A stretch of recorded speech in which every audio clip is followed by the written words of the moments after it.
So what kind of SME are you? If you're not familiar with that term, it's subject matter expert. And a few years ago, I had the opportunity to interview Scott Geller, who's a university professor at Virginia Tech. Scott has a TED Talk that talks all about the science and psychology behind self-motivation. He has over 14 million views of that TED Talk. So I would say Scott's a pretty big deal when it comes to the world of TED Talks.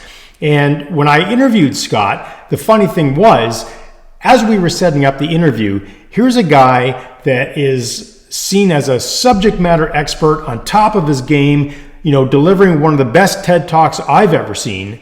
And he did the whole thing right. But here's a guy who couldn't set up a Zoom meeting without the help of one of his students to help him do that.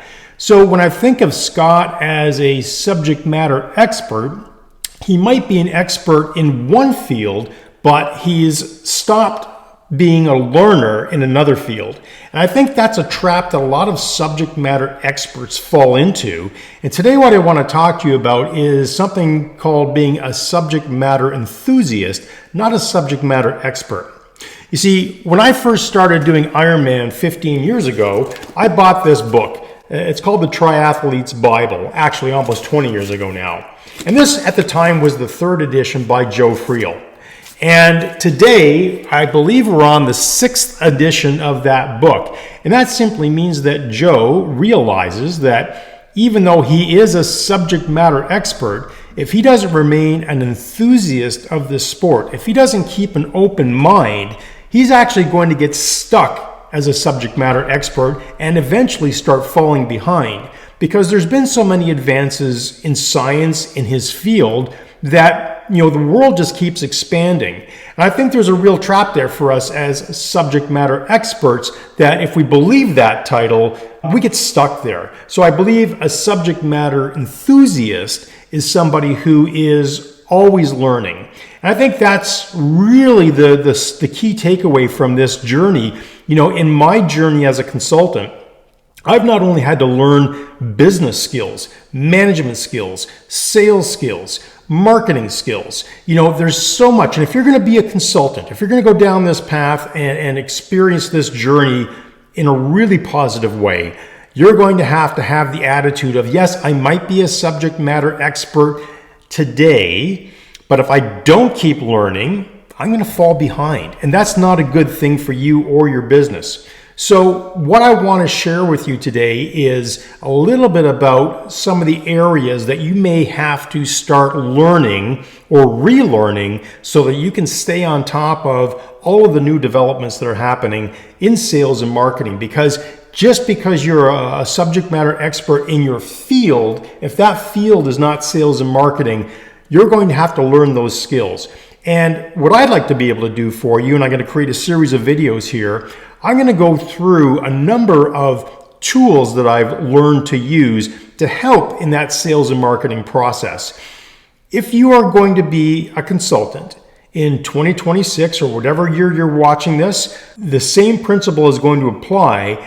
The world keeps changing at an exponential rate, and because of that, new tools are becoming available every day. Some of them are free, most of them are free, and some of them are pay per use.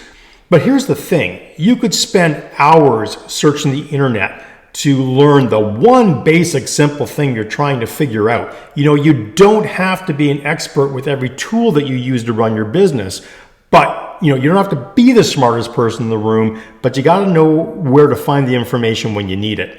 And that's what this next series of videos are all going to be about. We're going to be talking about free software like ChatGPT, Claude. We're going to be talking about Adobe Express, and we're going to be showing you how to create content as a subject matter expert so that you can be seen in your field as a subject matter expert. Because as a consultant, if somebody's going to consider hiring you at some point, right, they're going to look you up. They're going to see what kind of credentials you have. And if it doesn't look like you know what you're doing from a marketing perspective, they're likely not going to have a lot of trust in hiring you. It goes back to the old days where if you got on an airplane and you brought down the table in front of you, on the seat in front of you, and if there was a coffee stain there, your immediate assumption was, if these people can't even clean a coffee stain, how the heck do they clean or take care of that engine outside on the wing? The trust erodes. So I think of every touch point a consumer is going to have with me and my business, and you and your consulting business, right? It has to be uniform. It has to be professional to a certain degree. I mean, look at me. I'm not wearing a suit and tie. That's professional back in the 80s and 90s. Today, it's all about just being relaxed, being yourself, be authentic, be comfortable in your own skin, and you'll attract other people who feel the same way. Yes, you may have to put on a suit and tie if you're going to a corporate meeting, but I'll tell you, most of the clients I work with, I show up very casually dressed, not in shorts and a t-shirt and a baseball cap, but I'll look like a dress shirt and jeans. I'll look casual for the event that I'm doing. But again, here's the thing is you've always got to be learning and looking at the situation in front of you and ask yourself, are you going to get stuck or are you going to keep looking for best practices? So at the end of the day here, what I'm trying to share with you today is if you consider yourself a subject matter expert and you know enough to start consulting, which is fantastic, I want you to adopt that attitude. Always be learning. Be a subject matter enthusiast in every aspect of your business. Because when you start thinking like a subject matter enthusiast, you open the door to all kinds of possibilities, better conversations.